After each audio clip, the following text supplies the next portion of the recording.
Hi everyone, my name is Alyssa. I read and welcome to my channel, and today I'm going to be reading the Letters of Enchantment series by Rebecca Ross. So this series has two books, Divine Rivals and Ruthless Vows. It's a duology. It is like a historical fiction fantasy, so it feels like it's set in World War I, but really there is some fantastical elements, and we're following Iris and Roman, and they're both journalists working at a paper together, and they have a bit of a rival. So let's get into this reading vlog, starting with Divine Rivals.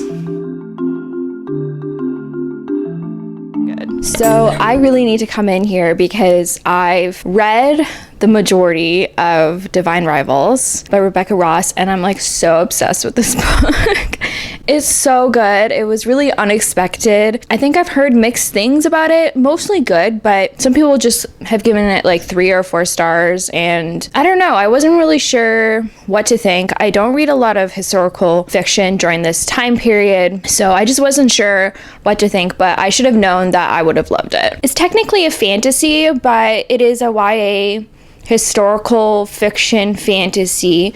It's kind of set during World War I, World War II, but it's a fantasy. So the war isn't between the US and Britain and Germany. There's a war happening between two gods. So there's gods in this world, and these two gods kind of have divided up the country, and people, the mortals, are assisting them with the war. We're following Iris and Roman, and they are writers at the local newspaper, and they are rivals, hence the name Divine Rivals. They're both brand new to the paper, and they're both competing for a position as a columnist, where they're currently doing like classified obituaries and things like that. You're mostly following from Iris's perspective, but you do get Roman's perspective as well. They're both quite young, like 18, 19, 20, but the majority of the perspective is from Iris, and you're just following her along as she's working at the paper. Her brother has gone off to war. The dynamics between her and her mother are really strained. She experiences grief along the way, and eventually she finds herself, even though she's competing with Roman at the newspaper, she eventually finds herself as a war correspondent. In the meantime, Roman and Iris are actually writing letters to each other. It's kind of like a You've Got Mail setup, where she doesn't know who she's writing to, but he knows it's her. And since this world has gods and stuff, there is kind of like subtle magic, and they each have magical wardrobe. The letters are being sent that way. So they're kind of getting to know each other through letters, but they also know each other from the newspaper. And I'm just love it so much. And I think it's mostly the setting.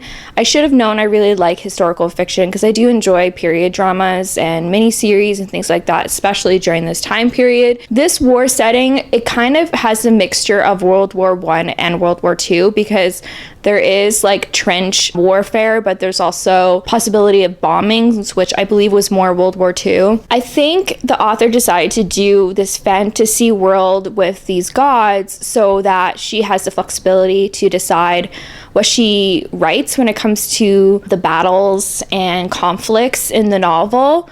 And also, so the focus is less on the war itself, but the effects of war. I think it just gives her the flexibility to do that. And also to allow diversity into the novel, because there's people of color in here, there's queer relationships as well. If it was set during the 1910s or the 1940s, in that time frame, she wouldn't be able to do that. So it kind of brings it a more modern twist while also having the feel of that era. So the era does have, like, since they work at the newspaper, they're writing on their typewriters, and there's phones, but it's only at people's houses. It definitely feels like that time period.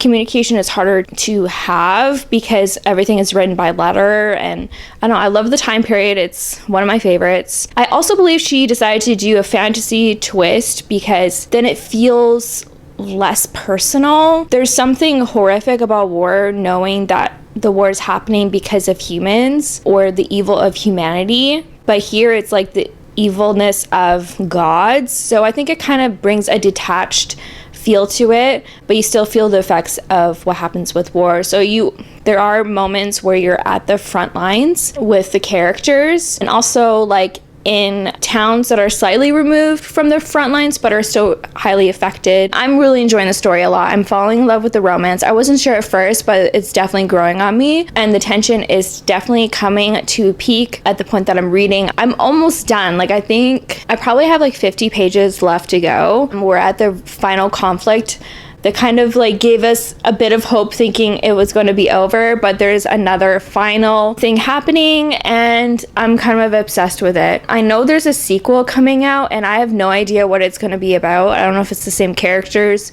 or if it's going to be brand new characters. I kind of hope it would be brand new characters, but I don't know. But I'm falling in love with this book. It's going to be a 5-star.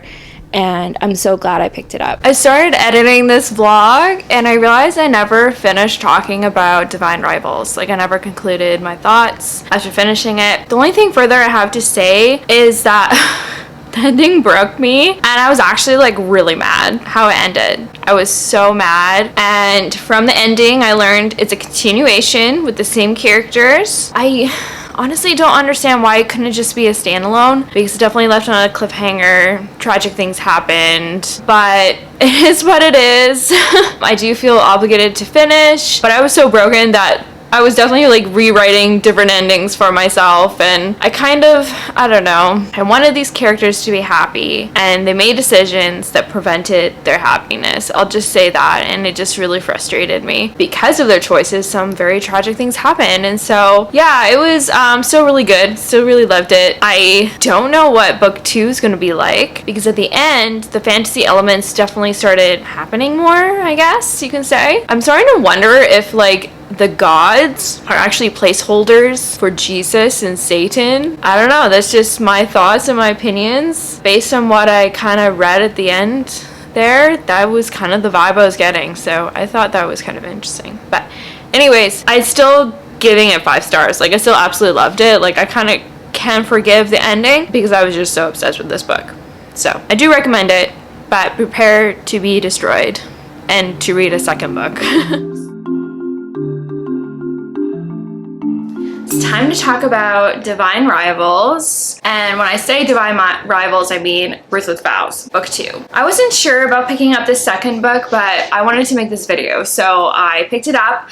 I got it on audiobook, so I was listening to it, and unfortunately I decided to like not finish this book. I decided to DNF it because honestly, I was just kind of bored. I felt it was kind of repetitive because in book 1, this isn't like a spoiler at all, but she's like a war correspondent, and she also writes letters through her typewriter, which is kind of magical, and like a wardrobe. And the exact same thing happens in book 2. Like, I haven't even read very much. I read like around 100 pages of this book, and it kind of does the same thing again. And I was just like, okay, like this is kind of boring. It's kind of like doing it all over again.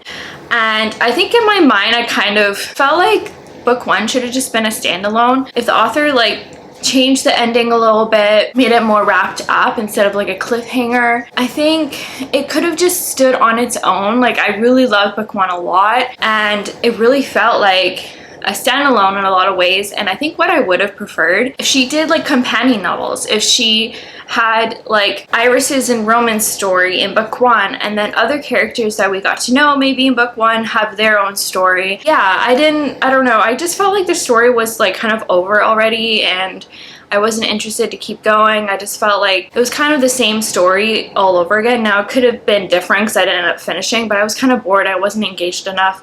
Also, like, I don't know if the audiobook maybe hindered my reading experience, because book 1 I read physically, and then maybe I couldn't get as immersed because I wasn't physically reading. I don't know, but I just decided not to read it to continue. I just decided to jump to some parts, like spoil myself for some things. I wanted to see the romance a little bit, and then I was kind of satisfied, so it's like, yeah, okay, I think I'm kind of done. So unfortunately I decided to DNF the series. I did really love book 1. I still recommend it. Maybe you would enjoy book 2 better than me. I'm not gonna rate the second book because I didn't finish it. So yeah, unfortunately it's the end of this vlog. I hope you enjoyed it. If you like this video, please give it a thumbs up. Please subscribe if you have not done so. You can follow me on Goodreads, and you know what, I want to keep reading. Bye.